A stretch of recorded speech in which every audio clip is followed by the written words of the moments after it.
किया जा चुका है और आप देखिए ये भव्य तस्वीरें लोकार्पण की। और आपको याद होगा कि अयोध्या कैंट पहले, जिसे फैज़ाबाद रेलवे स्टेशन के तौर पर नाम दिया गया था, वो मुख्य स्टेशन हुआ करता था। अयोध्या बहुत ही छोटा स्टेशन, केवल 3 रेलवे लाइंस हुआ करती थीं। अब उसको दोगुना करके 6 लेन का किया गया है और इस वक्त वहां पर जो प्रदर्शनी लगाई गई है रेलवे स्टेशन के अंदर, उसका अवलोकन करते हुए प्रधानमंत्री नरेंद्र मोदी आपकी टीवी स्क्रीन पर इस वक्त भारतीय रेलवे के जो कीर्तिमान हैं उनको भी दिखाते हुए कैसे अलग अलग तकनीक के जरिए भारतीय रेलवेज अपने नए विकास पथ पर आगे बढ़ रही है और अमृतकाल में भारतीय रेलवे की क्या यात्रा होगी उसका एक अवलोकन इसी रेलवे स्टेशन पर भव्य टर्मिनल के एक हिस्से में किया जा रहा है, जिसका अवलोकन इस वक्त प्रधानमंत्री नरेंद्र मोदी कर रहे हैं। जैसा कि आपको पता है कि उत्तर प्रदेश में अभी तक के इतिहास में पहली बार रेलवेज का 100% इलेक्ट्रिफिकेशन किया गया।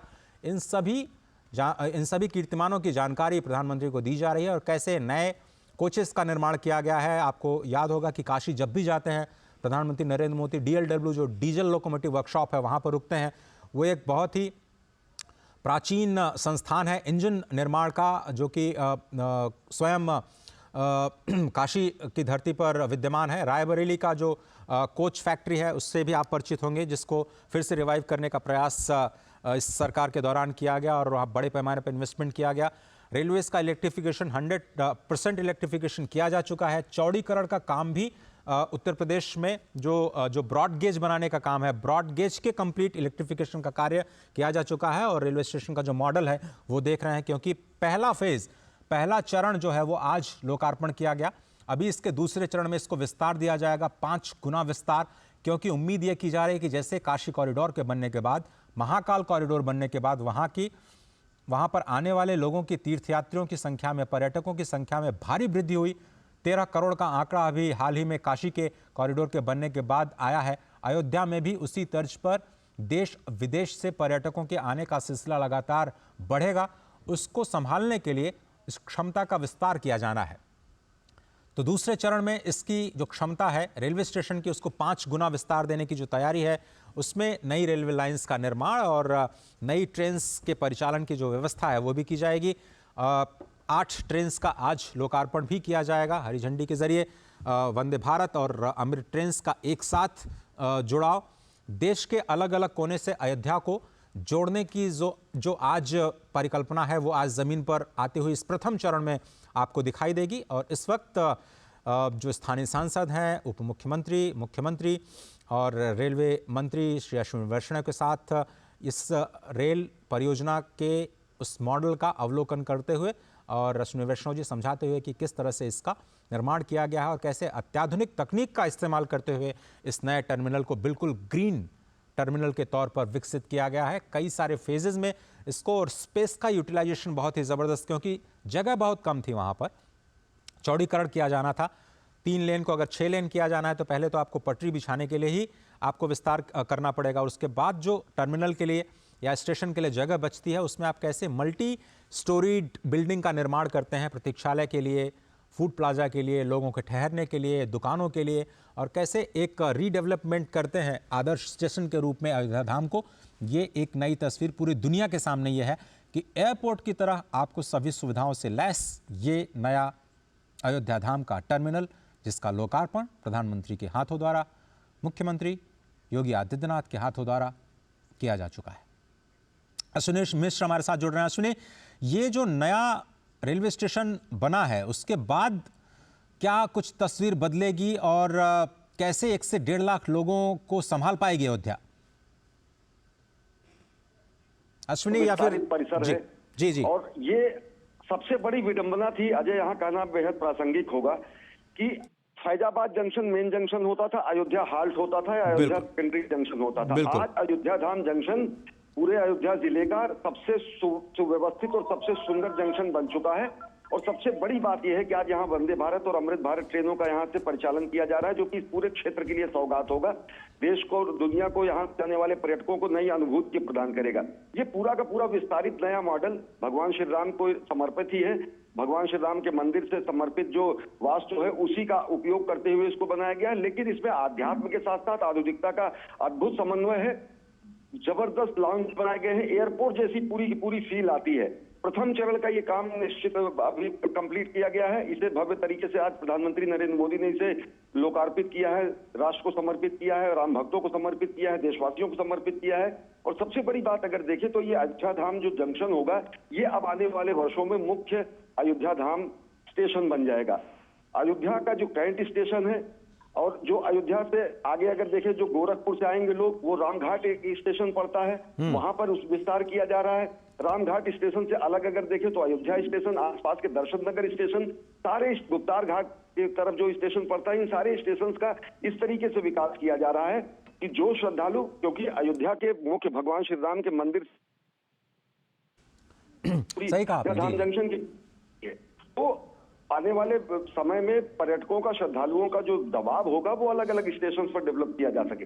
अत्याधुनिक सुविधा, शानदार एयरपोर्ट जैसी फील देने वाला ये अयोध्या धाम का स्टेशन है। इसमें क्रेश है, इसमें फर्स्ट एड की सुविधाएं की गई हैं, लाउंज इसका बहुत बड़ा है, इसमें एस्केलेटर लगाए गए हैं। और सबसे बड़ी बात, जो एक संवेदनशील अप्रोच दिखती है, सुगम भारत का दिखता है, सब जगह रैंप बनाए गए हैं। वर्तमान सरकार के कार्यकाल के अगर पहले देखें तो हमको, आपको अपने माता पिता, बुजुर्गों को या फिर वृद्धों को, रोगियों को स्टेशन पर ले जाना एक बहुत बड़ी मशक्कत होती थी। लेकिन सुगम भारत अभियान के साथ साथ एक संवेदनशील अप्रोच को देखते हुए समस्त दिव्यांगों के लिए, समस्त बुजुर्गों के लिए, रुग्ण रोगियों के लिए ऐसी व्यवस्था की गई है कि उन्हें तात्काल प्राथमिक सुविधा से लेकर हर तरीके की सुविधा अगर वो कहीं यात्रा में है तो वो हासिल की जा सके। देश भर के रेलवे स्टेशनों में ये दिखता है। और अयोध्या धाम निश्चित तौर से एक आधुनिक और आध्यात्मिक परिक्रमा का ही विस्तार है। अजय, तो अगर आप रेलवे स्टेशन को केंद्र बना करके वहाँ के आसपास के जो आध्यात्मिक स्थल हैं उनकी यात्रा को थोड़ा सा जोड़ने की कोशिश करिए। अगर कोई पैदल यात्री वहाँ से उतरता है तो राम जन्मभूमि, हनुमानगढ़ी, गुप्तार घाट या फिर नया घाट जो बना हुआ है, अगर पैदल कोई जाना चाहता है, किस तरह से प्लान कर सकता है। सुगम्य भारत का आपने जिक्र किया, शायद श्री राम भव्य राम मंदिर जो बन रहा है वहाँ पर भी बुजुर्गों के लिए विशेष व्यवस्थाएं की जा रही हैं।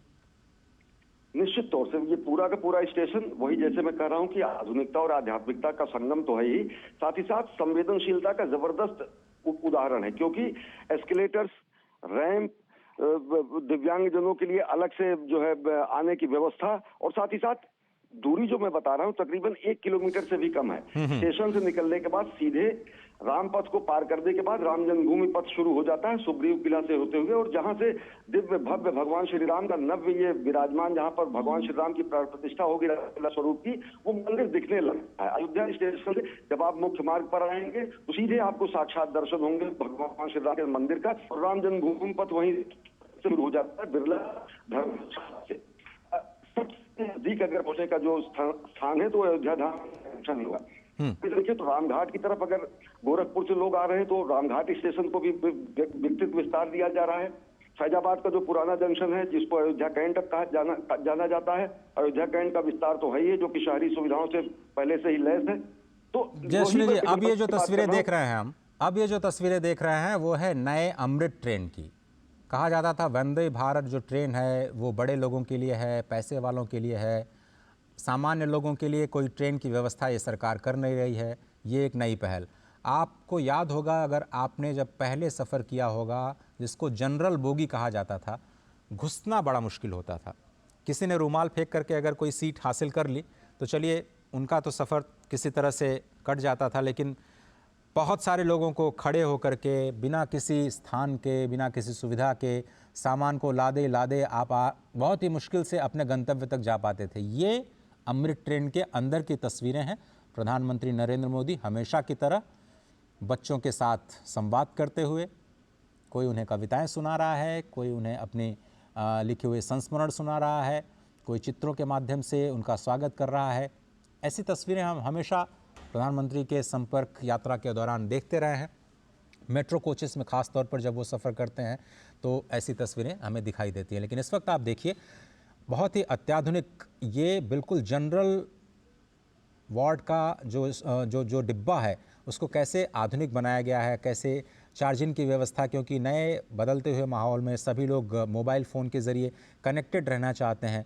हर कोई हर स्टेशन पे देखता है कि इस वक्त मेरी गाड़ी कहाँ पहुँची, मैं कितनी देर बाद अपने घर पहुँच पाऊँगा, रेलवे स्टेशन पे कितनी देर रुक पाऊँगा, वहाँ पर क्या सुविधाएं हैं। तो ये सारी की सारी जो सुविधाएं हैं, चाहे वो पब्लिक अनाउंसमेंट की सुविधा हो या फिर clean neat and clean toilets की सुविधा हो, जो कि नॉर्मल जो यात्री के डिब्बे हैं उसमें कैसे दी जाए और कैसे तकनीक का इस्तेमाल करते हुए इसको भी सुविधाजनक बनाया जाए, उसकी एक कोशिश की जा रही है। अमृत भारत जो ट्रेन नई आज शुभारंभ की जाएगी, 2 अमृत भारत ट्रेन यहाँ से अयोध्या से, जो कि दक्षिण भारत को और ख़ास तौर पर मिथिलांचल को अयोध्या के साथ जोड़ेगी, नई दिल्ली को भी जोड़ेगी।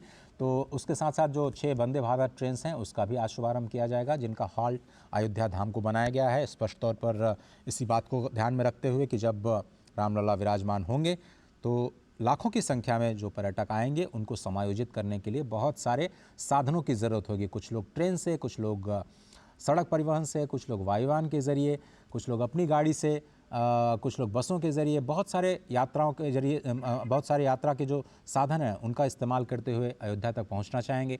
साथ ही साथ वाटरवेज़ का भी निर्माण किया जा रहा है, वहां पर भी जो सुविधाएं हैं, बताया जा रहा है कि वाटर मेट्रो की भी शुरुआत अयोध्या में होने वाली है। तो ये एक इंटीग्रेटेड अप्रोच है पूरे ट्रांसपोर्ट सिस्टम का, और विरासत के साथ कैसे विकास को आप जोड़ते हैं उसकी एक बानगी, उसकी एक झलक आपको दिखाई देगी। राजेश राज, क्या आप मेरे साथ हैं? या अश्विनी जी? जी अजय जी। जी, तो मैं आपसे ये समझना चाह रहा था कि ये जो नई पहल की जा रही है अमृत ट्रेन के जरिए, जो आज अमृत भारत ट्रेन, और जैसा कि हम बार बार ये कह रहे हैं कि अमृत काल में भारत प्रवेश कर रहा है, ये जो नई शुरुआत है, इस वक्त आप देख रहे हैं हरी झंडी दिखा करके अमृत ट्रेन को रवाना करने की तैयारी हो जा चुकी है। ये बिल्कुल लाइव विजुअल्स, अमृत ट्रेन अब रवाना अयोध्या धाम रेलवे स्टेशन से। हाँ,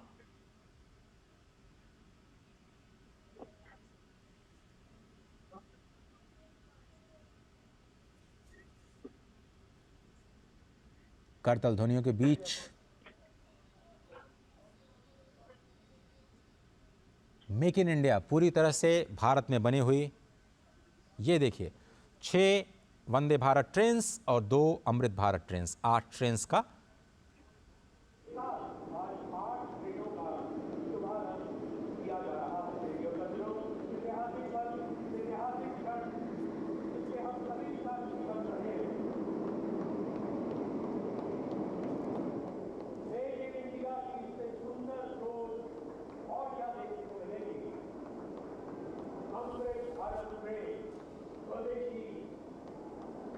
अपने भारत की ट्रेन अमृत काल के अंदर चलाई जा रही अमृत भारत ट्रेन।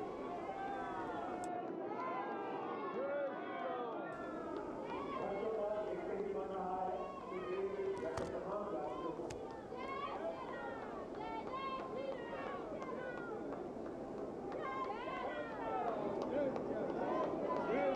प्रधानमंत्री जी अपने द्वारा दिखाते हुए और फिर रवाना होते हुए सभी देख रहे हैं,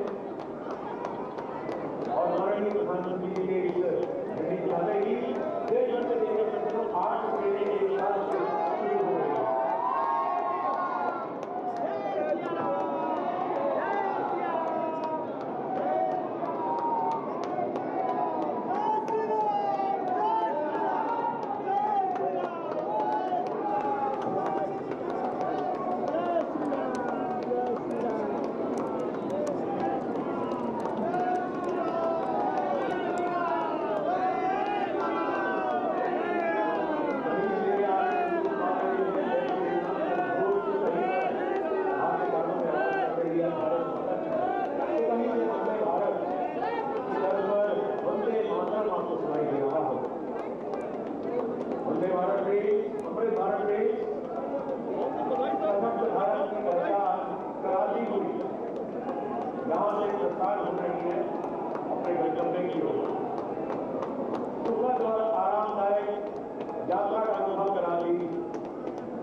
इतिहास में एक स्वर्णिम अध्याय लिखी हुई ये अमृत भारत ट्रेन।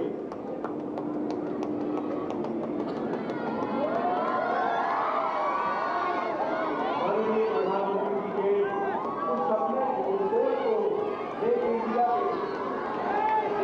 सरकार की भाषा से उतारी हुई ये अमृत भारत ट्रेन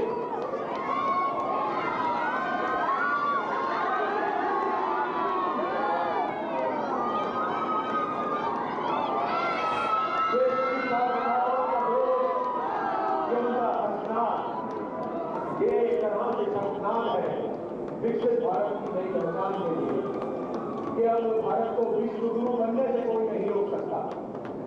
ये विश्वास था कि अमृत भारत से स्वदेशी निर्मित भारत निर्मित अमृत भारत से प्रधानमंत्री जी सभी का अभिवादन स्वीकार करते हुए उनकी हौसला अफजाई करते हुए हाथ मिलाकर उनका अभिवादन करते हुए ये है हमारे भारत का शीर्ष नेतृत्व जो हर एक के सपनों को साकार करने के लिए दिन रात प्रयासरत है।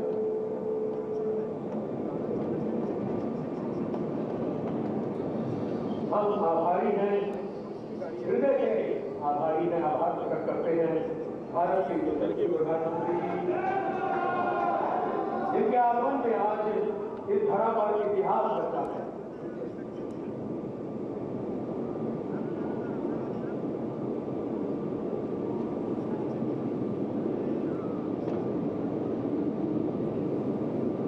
पुनः हम माननीय प्रधानमंत्री जी का आभार प्रकट करते हैं तथा हमारे सभी आप उपस्थित करने के लिए धन्यवाद।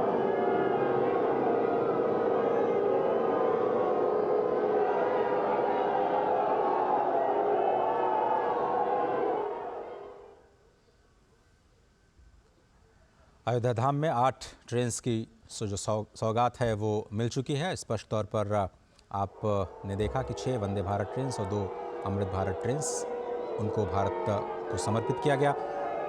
जिन 6 वंदे भारत ट्रेन्स को रवाना किया गया है हरी झंडी दिखा करके, उसमें श्री माता वैष्णो देवी कटरा नई Delhi Vande Bharat express, Amritsar Delhi Vande Bharat express, Coimbatore Bangalore cantt Vande Bharat express, Mangalore Madgaon Vande Bharat express, Jalna Mumbai Vande Bharat express और अयोध्या आनंद विहार टर्मिनल वंदे भारत एक्सप्रेस शामिल है।